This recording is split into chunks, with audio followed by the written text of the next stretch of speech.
Okay, welcome to the Unit 2 test review. We are going to go over the multiple choice questions, and I will give you some helpful hints, some suggestions, some pointers, although I won't be simply giving the answer, but I will guide you towards the correct answer. So let's begin with Chapter 4, which deals with Epicurus. All right, so the first question has to do with atomism. You will recall that atomism is a cosmology. It is a particular understanding of the nature of the universe. And according to atomism, all beings, all existing things are made up of atoms. So atoms are the simplest components of the physical universe. So an atom is literally an uncuttable bit of matter, right? The atom is the basic building block out of which everything that exists is made. And according to Epicurus, atoms are neither created nor destroyed. They are eternal. They exist eternally. They have no beginning and no end. They have always existed and always will exist. Compounds, on the other hand, are clusters of two or more atoms. A human being is an extremely complex compound made up of, let's say, trillions of atoms. Now, compounds do not exist eternally. A compound comes into being and passes out of being. So you, as a human being, at one point in time did not exist, and then you became a fertilized ovum, then you became a fetus, then you were born, and you went through infancy, childhood, young adulthood, and so on. And at some point, you will cease to exist. You, as an individual, will no longer exist, and you will die. And the atoms that make up your body will disperse back into nature and form other compounds, right? So the lesson to be learned here is that the atom itself is eternal, but the compounds, the clusters of atoms, are not eternal. They come into being and they pass out of being, right? Okay, so death for Epicurus is the cessation of consciousness, awareness, perception, sensation, and so forth. When the human being dies, the atoms, the soul atoms, leave the body. And once the soul atoms are no longer working in conjunction with the rest of the body, then there is no longer any possibility of feeling or sensation. So death is like entering an eternal, dreamless sleep. And because after death one cannot feel pain, Epicurus says that there's no reason to fear death. In death, there is no suffering.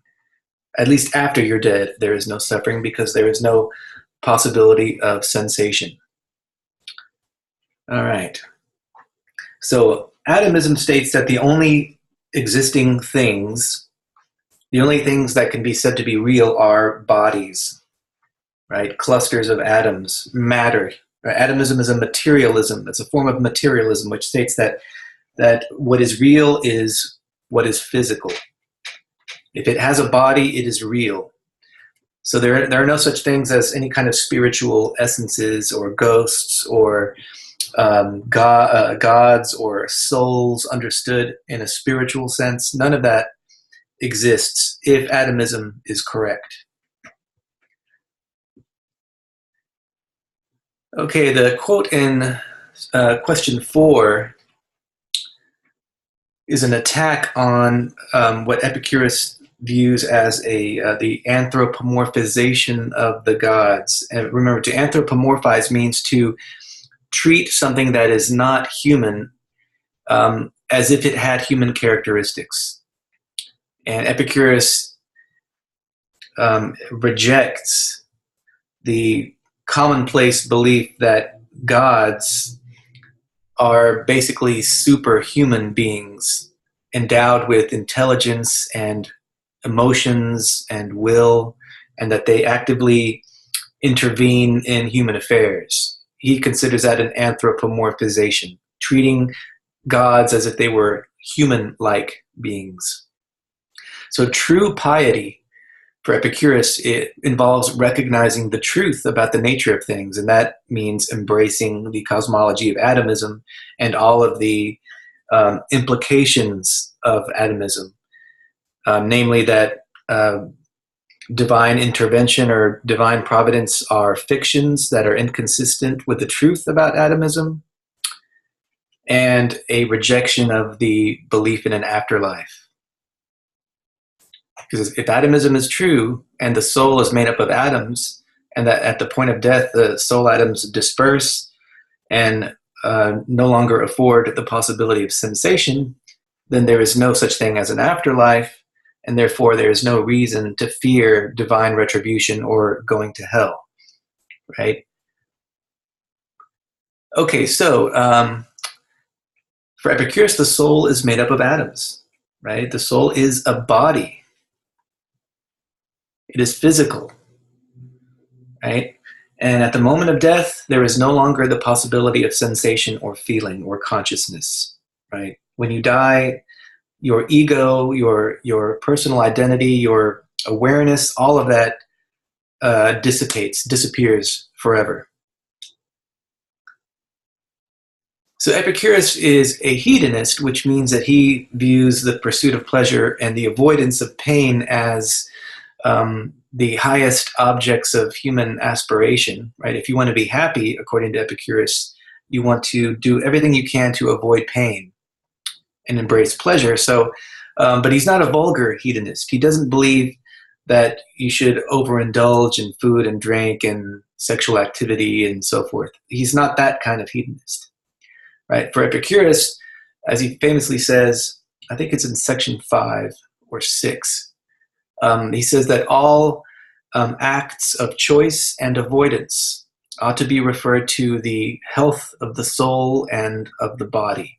So the goal is to have a healthy soul, by which he means freedom from disturbance, freedom from fear and stress and anxiety on the one hand, so serenity, right? And then a healthy soul, a healthy body. So by which he means living a healthy lifestyle, making healthy lifestyle choices, right? Eating simple, healthy food, getting enough sleep, getting enough exercise, right? A simple life. If you can achieve both, then you will have achieved happiness. And that means that sometimes you have to avoid choosing certain pleasures and embrace certain pains, right? So you have to look at the long-term effects, right?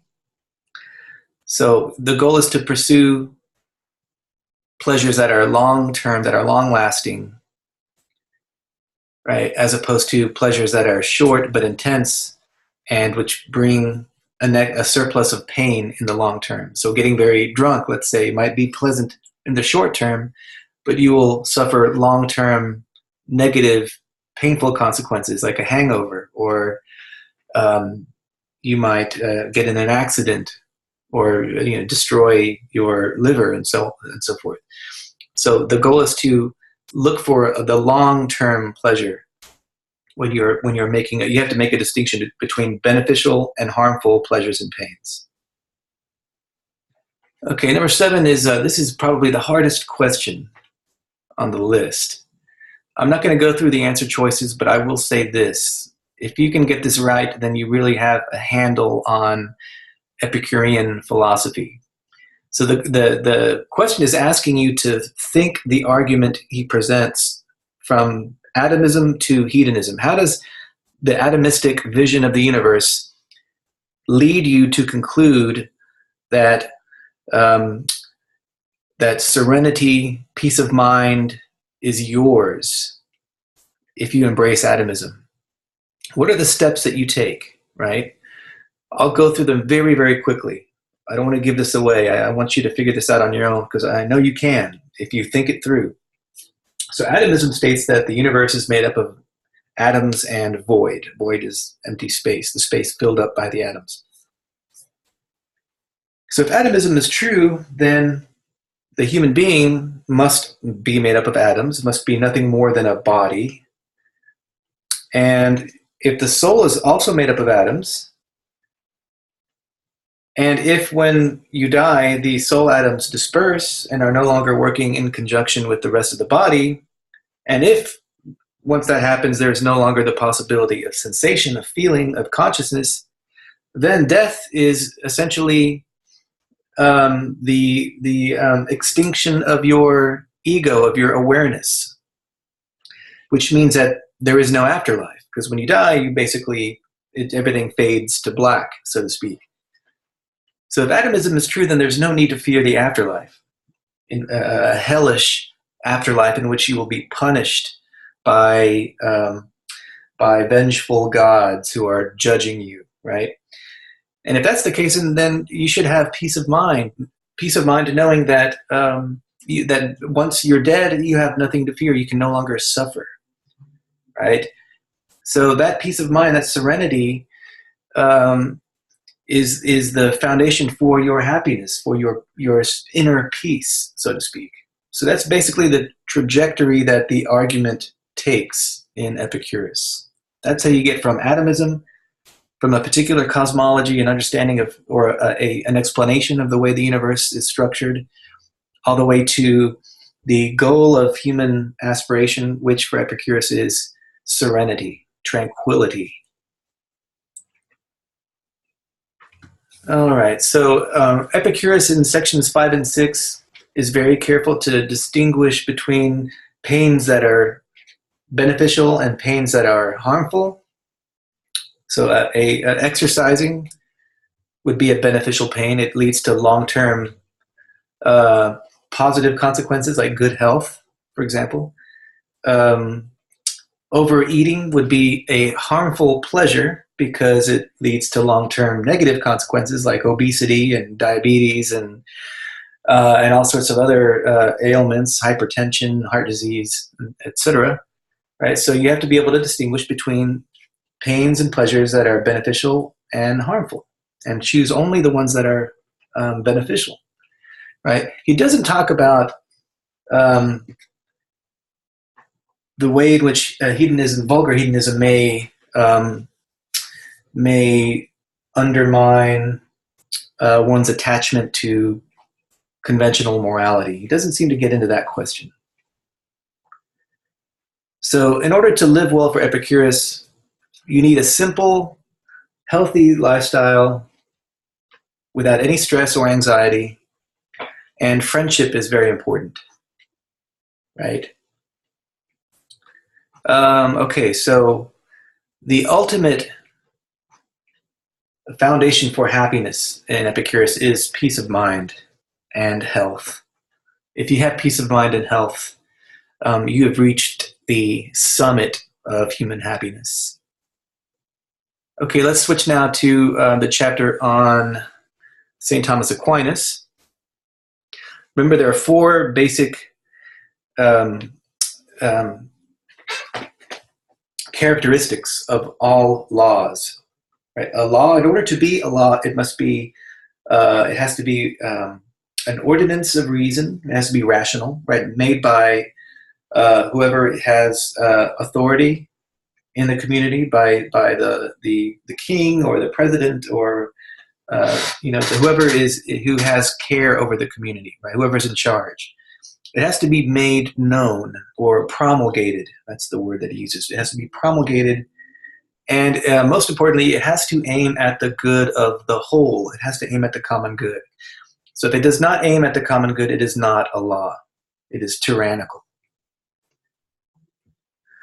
And law is preeminently concerned for St. Thomas Aquinas, maybe not for us today, but for Aquinas, it is concerned with making human beings good, to steering them in a direction in which they become better human beings. So the law has a moral dimension for St. Thomas. And there are 4 types of law that he discusses in the reading: the eternal, divine, natural, and human. Now, for a law to be legitimate, right, it has to satisfy all four of those conditions we mentioned in the beginning, right? Okay, so if you think of a law that does not aim at the common good, such as segregation statutes in the American South, right, which treated equals as if they were unequals, right? That law, according to St. Thomas and according to common sense, would be tyrannical. It would not be legitimate because it does not aim at the common good, right?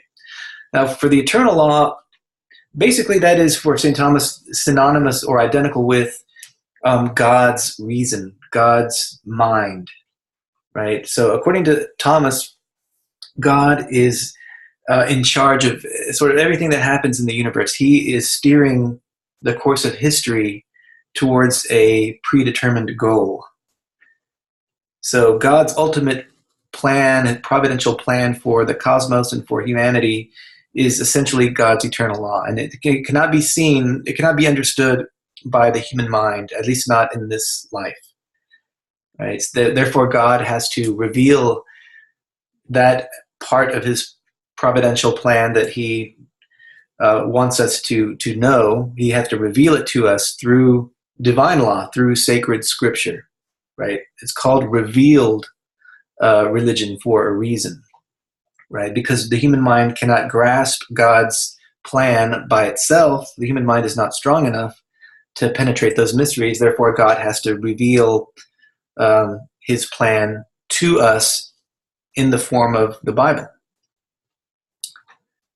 So yeah, we need to have divine law simply because mankind is incapable on its own of understanding God's plan. Okay. Oops. Here we are, number 8. So in natural law, where St. Thomas, natural law has, he describes it as man's participation in the eternal law. And I think what he means by that is we are participating in God's providential plan by living in accordance with our nature, our God-given nature. In other words, God, for St. Thomas, had designed us, created us to live in a certain way, right? And insofar as we live in accordance with our God-given nature, we are living correctly, right? And he talks about 4 inclinations, right? There are 4 natural inclinations which all human beings have by virtue of being human, right? So let's go through each one of those. So the first inclination is self-preservation, where all living things have an inclination, an instinct, if you will, to preserve themselves, right? To protect your life. So to live well means you have to obey that inclination. So live in a manner which is consistent with it by, let's say, living a healthy way, taking care of your body, right? Protecting yourself, not taking any unnecessary or irrational risks, right? And of course, suicide is a sin right off the bat, right? Because that's a direct violation of that natural inclination, right? The second inclination is to procreate and to rear offspring. So we have a natural inclination to reproduce, not just to reproduce, but to take care of our young, right? So, something like the family would have to be a part of this scheme, right? And then the third inclination is to live in society. So for Thomas, we are by nature inclined to live in communities, to live with other human beings, right?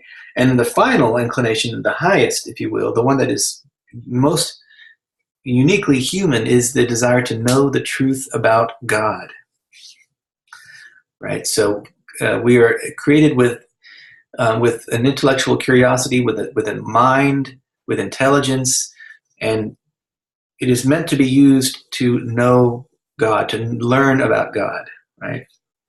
So insofar as you live in a manner that is consistent with your nature, with those 4 inclinations, you are living correctly. You're living well, according to St. Thomas. Insofar as you deviate from your natural inclinations, you are living badly, okay? Or sinfully, you might say. All right. So number 11 is arguably the most difficult question in the chapter 5 questions. It's difficult, but it's not impossible. And if you think about it, I think you can get it right. So we know that God is the author of the natural law, of course. In order for a human law or a man-made law to be grounded in the natural law, it has to be consistent with those 4 inclinations. Now, not all man-made laws are grounded in the natural law. There are some man-made laws that are contrary to the natural law. I think Thomas would argue that the law in Oregon, in the state of Oregon, which allows physician-assisted suicide, right, would be inconsistent with the natural law principle, particularly the inclination to self-preservation. It would be a violation of that. So that might be an example of a man-made law that is not grounded in the natural law. It's important to recognize that the natural law is, for St. Thomas, can be understood even without reference to the Bible, right? You can come to know that you have these 4 inclinations without having access to the teachings of the Bible, right? So Socrates could have certainly knew about the instinct of self-preservation. He was aware that that was something that was common to human beings, that we have an instinct to reproduce and to care for offspring, that we are meant to live in communities with other human beings, and that we have a natural curiosity to know the truth about God or about the universe. I mean, that's essentially philosophy, right, that he's talking about. Now, man's natural inclinations are the same. They are universal. They're the same no matter what place you're in or what time you're in. Human nature does not change, according to St. Thomas.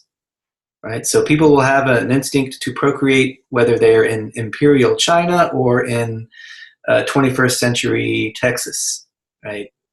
Human nature is universal and unchanging. All right. So again, I cannot stress this enough. The natural law can be understood. It can be understood without reference to the Bible. It can be understood on its own, right?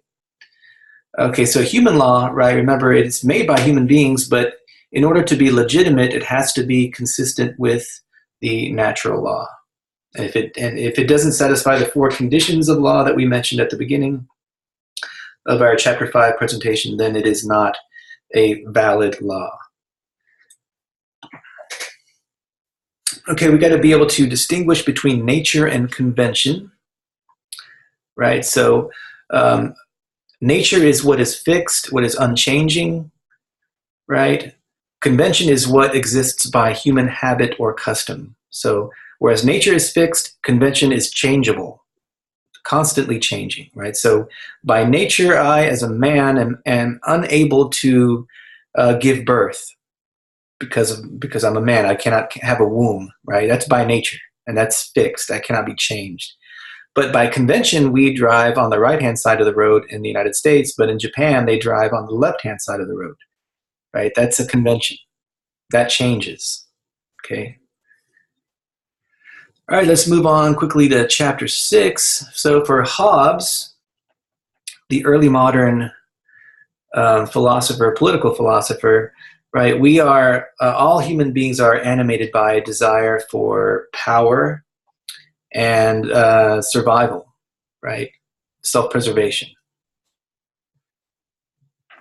So for Hobbes, we enter into civil society, we enter into the social contract, not out of a love of our fellow human being, not out of a concern for the welfare of others, or not out of a desire, a spontaneous desire to work cooperatively and collaboratively with other human beings. No. For Hobbes, we enter society simply for selfish reasons, in order to secure our own survival and self-preservation, as well as for the sake of pleasure, right? You're more likely to live a comfortable, pleasant, hedonistic life living in a society, cooperating with others, than you are living in the state of nature, where you are constantly at risk of violent death.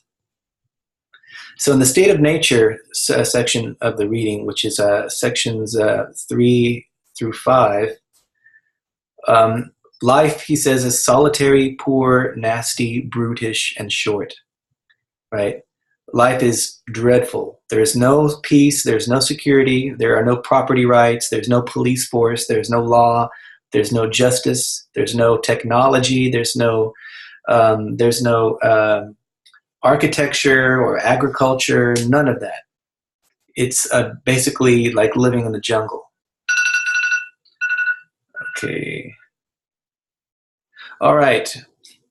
Number 4, Hobbes is, I'm not going to give away the answer. I'm going to let you figure it out. But Hobbes is contrasting or comparing two alternatives. And he clearly prefers one of the two alternatives. And I'll let you figure out which one it is.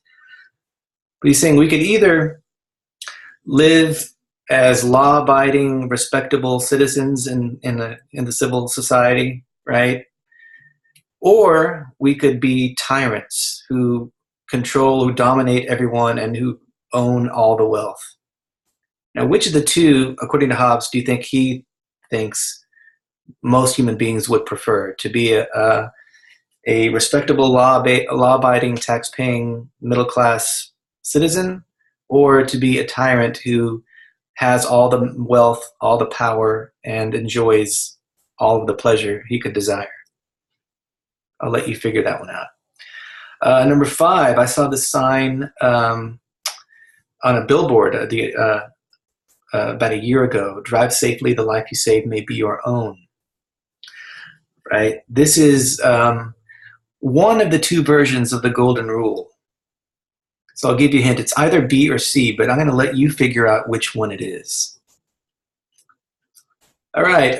For Hobbes, censorship is necessary because if you want to secure peace and stability, you have to have some kind of thought control. He makes this argument in section, I want to say it's section 10, at the end of section 10, that the best way to control people's actions is to control their thoughts, their opinions.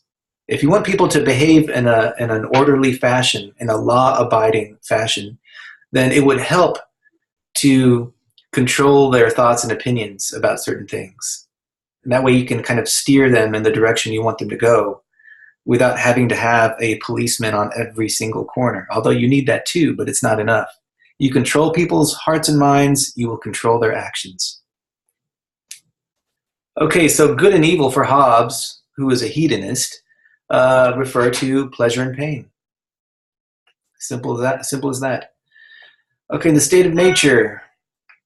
The state of nature is the exact opposite of civilization, right? So what makes a society civil? Well, you have law and order, you have respect for property rights, you have courts of justice, you have police forces, you have rules, you have education, you have science and art and philosophy, cooperation, you have comfortable lifestyles. So the state of nature would be the opposite of all of that. All right, so for Hobbes, the worst thing that could ever befall a human being is to die a violent death, right? And the highest good for Hobbes is basically to enjoy pleasure and survival, comfortable self-preservation, right? He's a hedonist. He's a vulgar hedonist, essentially. Okay, in the state of nature, profit is the measure of right. That basically is another way of stating might makes right. He who has the power makes the rules, and he's the one who is in the right. So if you have power, you can do whatever you want. All right. There is no morality in the state of nature.